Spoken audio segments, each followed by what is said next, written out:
ਸਤਿ ਸ੍ਰੀ ਅਕਾਲ ਜੀ ਸਾਰਿਆਂ ਨੂੰ। ਸਵਾਗਤ ਹੈ ਜੀ ਸਾਡੇ ਚੈਨਲ ਤੇ। ਅੱਜ ਦਾ ਸਾਡਾ ਵਿਸ਼ਾ ਹੈ ਸਮੋਕ ਡਿਟੈਕਟਰ ਕਿਵੇਂ ਵਿਕਸਿਤ ਹੋਏ। ਸਵਿਸ ਵਿਗਿਆਨੀ ਵਾਲਟਰ ਜੇਗਰ ਦੁਆਰਾ 1930 ਦੇ ਦਹਾਕੇ ਵਿੱਚ ਗਲਤੀ ਨਾਲ ਸਮੋਕ ਡਿਟੈਕਟਰਾਂ ਦੀ ਖੋਜ ਕੀਤੀ ਗਈ ਸੀ, ਜਦੋਂ ਉਹ ਜ਼ਹਿਰੀਲੀ ਗੈਸ ਦਾ ਪਤਾ ਲਗਾਉਣ ਲਈ ਇੱਕ ਯੰਤਰ ਬਣਾਉਣ ਦੀ ਕੋਸ਼ਿਸ਼ ਕਰ ਰਿਹਾ ਸੀ। ਜੈਗਰ ਨੂੰ ਉਮੀਦ ਸੀ ਕਿ ਗੈਸ ਡਿਵਾਈਸ ਵਿੱਚ ਇੱਕ ਬਿਜਲੀ ਦੇ ਕਰੰਟ ਨੂੰ ਬਦਲ ਦੇਵੇਗੀ, ਇੱਕ ਅਲਾਰਮ ਸ਼ੁਰੂ ਕਰ ਦੇਵੇਗੀ।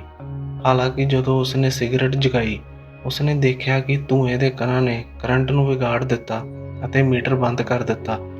ਇਹ ਮਹਿਸੂਸ ਕਰਦੇ ਹੋਏ ਕਿ ਉਸਨੇ ਗਲਤੀ ਨਾਲ ਪਹਿਲੇ ਆਧੁਨਿਕ ਸਮੋਕ ਡਿਟੈਕਟਰ ਦੀ ਖੋਜ ਕੀਤੀ ਸੀ।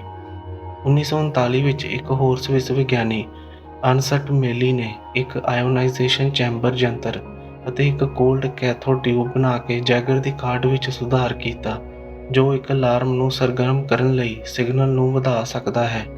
ਸਮੋਕ ਡਿਟੈਕਟਰ ਪਹਿਲੀ ਵਾਰ 1951 ਵਿੱਚ ਅਮਰੀਕਾ ਵਿੱਚ ਵੇਚੇ ਗਏ ਸਨ, ਪਰ ਉਹਨਾਂ ਦੇ ਵੱਡੇ ਆਕਾਰ ਅਤੇ ਉੱਚ ਕੀਮਤ ਦੇ ਕਾਰਨ ਸਿਰਫ ਪ੍ਰਮੁੱਖ ਵਪਾਰਕ ਸਹੂਲਤਾਂ ਵਿੱਚ ਹੀ ਵਰਤੇ ਗਏ ਸਨ।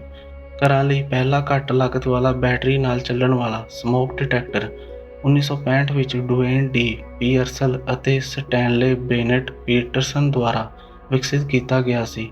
1960 ਦੇ ਦਹਾਕੇ ਦੇ ਅਧਿਐਨਾਂ ਨੇ ਦਿਖਾਇਆ ਹੈ ਕਿ ਧੂਏ ਦਾ ਪਤਾ ਲਗਾਉਣ ਵਾਲੇ ਹੀਟ ਡਿਟੈਕਟਰਾਂ ਨਾਲੋਂ ਅੱਗ ਦਾ ਬਹੁਤ ਤੇਜ਼ੀ ਨਾਲ ਜਵਾਬ ਦਿੰਦੇ ਹਨ, ਅਤੇ ਕੰਮ ਕਰਨ ਵਾਲੇ ਧੂਏ ਦਾ ਪਤਾ ਲਗਾਉਣ ਵਾਲੇ ਘਰਾਂ ਵਿੱਚ ਰਿਹਾਇਸ਼ੀ ਅੱਗ ਵਿੱਚ ਮਰਨ ਦਾ ਜੋਖਮ ਅੱਧਾ ਹੋ ਜਾਂਦਾ ਹੈ। ਓਕੇ ਜੀ, ਵੀਡੀਓ ਖਤਮ ਹੁੰਦੀ ਹੈ। ਧੰਨਵਾਦ ਜੀ ਸਾਰਿਆਂ ਦਾ ਜੁੜਨ ਲਈ। ਇਹ ਸੀ ਵੀਡੀਓ ਜੀ ਸਮੋਕ ਡਿਟੈਕਟਰਾਂ ਤੇ। ਵੀਡੀਓ ਵਧੀਆ ਲੱਗੀ ਹੋਵੇ ਲਾਈਕ ਕਮੈਂਟ ਸ਼ੇਅਰ ਜ਼ਰੂਰ ਕਰਿਓ। ਤੇ ਤਦ ਤੱਕ ਲਈ ਮਿਲਦੇ ਹਾਂ ਜੀ ਅਗਲੀ ਵੀਡੀਓ ਤੇ ਨਵੇਂ ਵਿਸ਼ੇ ਦੇ।